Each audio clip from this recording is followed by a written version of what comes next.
Madame, vous avez la parole pour nous parler des autoroutes du Maroc. C'est l'occasion aussi de saluer tous ceux qui nous suivent et celles qui nous suivent par Internet. Donc, Madame, est-ce que vous arrivez? Il y a une petite astuce qu'on peut faire ici pour vous, spécialement pour vous.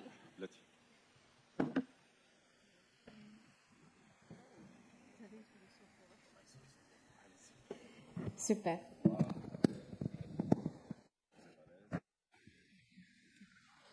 Bonjour, je me présente, c'est Noran Dam, chef de division développement durable RSE au sein de la Société nationale des autoroutes du Maroc.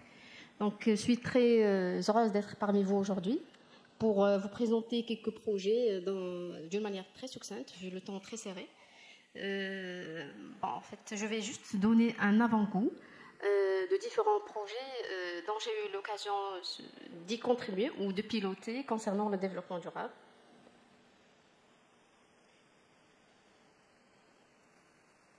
Donc, avant d'attaquer ces projets, je dois les placer au niveau de la stratégie globale de la société.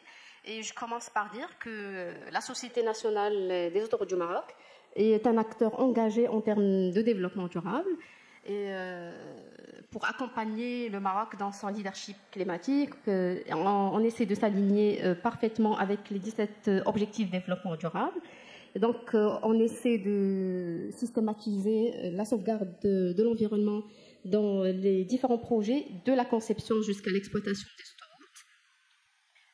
On met en œuvre d'une manière continue des projets pour améliorer la résilience climatique de l'infrastructure autoroutière et on accorde une grande importance aux populations proches de l'autoroute, qu'il s'agit de populations rurales ou de communautés universitaires, écoliers, donc tout l'écosystème qui se trouve sur les territoires traversés par l'infrastructure autoroutière.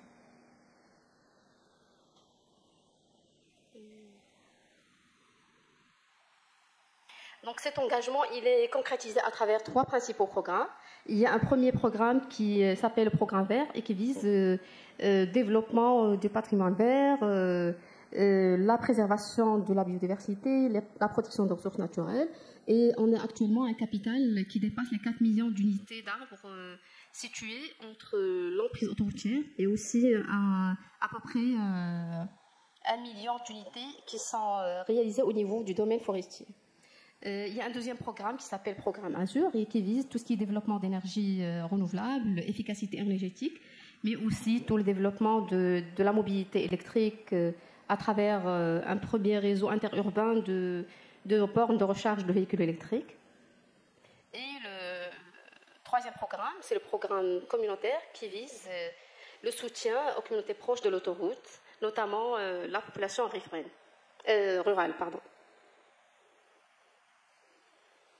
Donc, je commence par des illustrations du programme vert qui est constitué à son tour par plusieurs sous-programmes. Il y a premièrement le programme ALT, qui est un programme qui a été mis en place pour améliorer la résilience climatique de l'infrastructure autoroutière. Il y a aussi un sous-programme qui vise la préservation du patrimoine vert national à travers l'ensemble des aménagements paysagers qui sont réalisés au niveau des autoroutes et aussi le programme de reboisement de compensation qui est réalisé au niveau du domaine forestier. Il y a aussi un sous-programme de protection de l'environnement et de la biodiversité. Et je cite là la biodiversité végétale, mais aussi la biodiversité animale, de tout le cortège faunistique, la petite faune qui existe sur l'environnement traversé par les autoroutes. Et finalement, tout ce qui est préservation de ressources à travers la politique d'économie circulaire, de recyclage de matériaux, mais aussi de digitalisation de process administratifs. Donc là, c'est des illustrations du programme vert. Là, c'est des aménagements sur les autoroutes. Il y a aussi le programme ART qui cible la fixation des talus par le recours au génie végétal. Et là, en bas, c'est une photo qui illustre les reboisements de compensation qui sont réalisés en compensation des forêts déboisées à l'occasion de la construction des autoroutes. Là, c'est des illustrations du programme Azur. Et vous voyez là, c'est des bornes de recharge de véhicules électriques. Il y a aussi des panneaux photovoltaïques au niveau des gares de péage. Là, c'est le réseau de bornes électriques, de bornes de recharge de véhicules électriques au niveau du réseau autoroutier, et qui s'élève actuellement à 33 bornes de recharge électrique et qui couvre environ 55% des aires de service sur le réseau autoroutier. Et là, c'est différentes illustrations de projets qui visent la communauté riveraine à l'autoroute. C'est le programme J qui vise la réhabilitation des écoles proches des autoroutes. Et la deuxième photo illustre des formations qui sont organisées au profit de la population rurale proche de l'autoroute.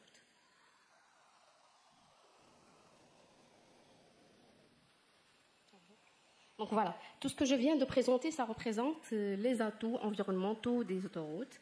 Et malgré tous ces atouts, et l'autoroute en tant qu'infrastructure linéaire qui s'étale sur plusieurs kilomètres, elle est exposée à la vulnérabilité environnementale parce que c'est une infrastructure qui fragmente l'écosystème et donc elle fait face à plusieurs risques, notamment le risque majeur, c'est le risque de l'érosion. Donc, pour faire face à ces risques liés aux aléas du changement climatique, on a développé des projets pour améliorer la résilience climatique de l'infrastructure. Donc là, c'est des photos qui illustrent l'ampleur du risque de l'érosion sur l'étang autoroutier sous différentes formes. Donc, pour faire face à ce problème, on a développé deux outils. Il y a un outil curatif à travers le développement d'un système de management des risques. Et il y a aussi une autre solution curative qui constitue l'utilisation du génie biologique pour la fixation des talus autoroutiers. Et là, c'est une carte qui a été réalisée en partenariat avec la coopération internationale allemande et avec un partenaire privé allemand pour réaliser une carte de cartographie de l'érosion des sols au niveau du Maroc.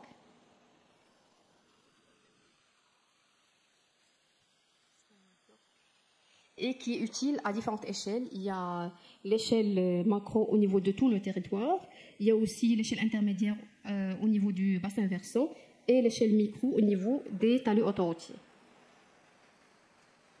Et là, c'est une carte de vulnérabilité au niveau d'une région pilote pour orienter les interventions et la planification des projets au niveau des tronçons autoroutiers. Et donc là, j'attaque la partie solution végétale. On l'appelle chez nous ADM, c'est programme ART, en liaison directe avec la Terre. Et c'est quoi programme ART? C'est tout simplement un programme qui a été mis en place pour lutter contre l'érosion par l'utilisation de semences et plantes indigènes de chaque région traversée. Donc jusqu'à présent, on a pu traiter 55 hectares.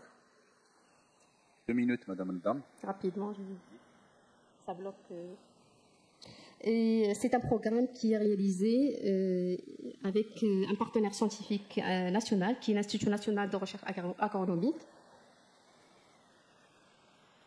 et qui a débuté par une phase expérimentale sur de petites superficies au niveau de plusieurs régions du royaume. Donc, après des résultats qui sont encourageants sur ces surfaces, on est passé.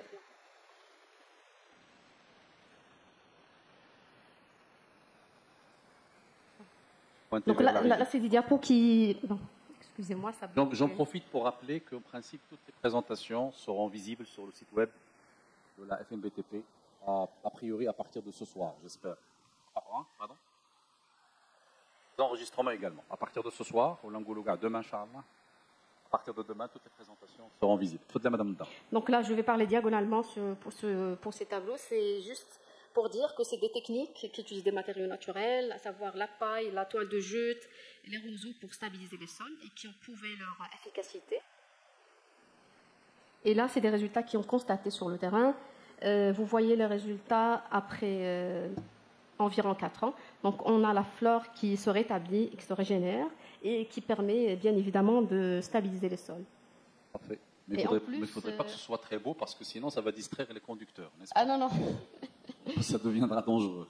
Parce que, en plus d'apporter une solution technique au problème de l'érosion, ça permet de protéger la biodiversité, ça permet également de restituer l'écosystème, mais aussi d'embellir le tracé autoroutier, au contraire, pour ne pas être monotone et de tracer un peu plutôt de souligner la lisibilité du tracé autoroutier. Donc, c'est différentes techniques, toujours avec des matériaux naturels et des résultats qui sont toujours encourageants pour aller vers l'avant. Excusez-moi. Sur la photo à droite, vous voyez bien les résultats sont deux talus qui sont mitoyens. Et donc, vous voyez les résultats sur le talus qui est voisin. Donc, après plusieurs années, il y a une végétation qui est installée, qui assure bien évidemment la stabilisation du sol. Et juste à côté, en absence d'intervention, le sol qui est resté très dégradé. Donc voilà, c'est toujours des résultats qui illustrent des photos qui illustrent les résultats. Donc depuis à peu près 5 ans, on est passé à la phase application en grande échelle de ce programme, en partenariat avec la coopération internationale allemande. Et on est actuellement à un rendement annuel d'environ 20 hectares qu'on peut traiter annuellement et de 250 000 plantes qu'on arrive à planter actuellement. Ce sont toutes des plantes qui sont en partie produites au niveau d'une pépinière d'ADM 6 au domaine de l'INRA, de l'Institut national de recherche agronomique, mais aussi par la population riveraine qui est impliquée à ce projet. Donc, pour donner juste une indication.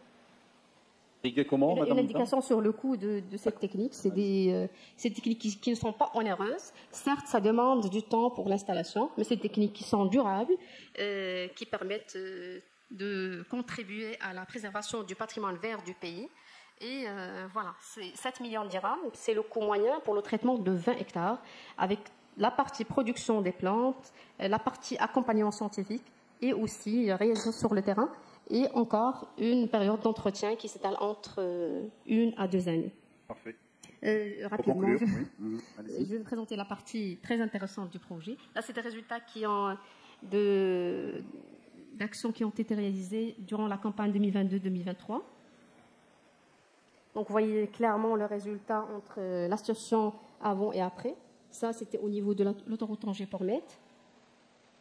Donc, c'est des sols qui sont très pauvres.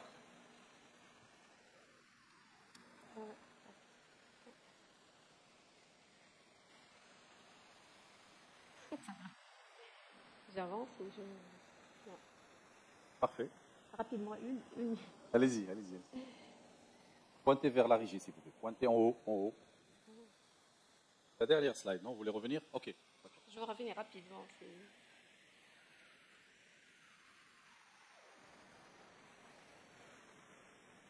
Voilà. Donc ça, c'était le résultat au niveau de l'autoroute Festeza avec des sols très très pauvres. Et pourtant, on a pu avoir des résultats en moins d'une année.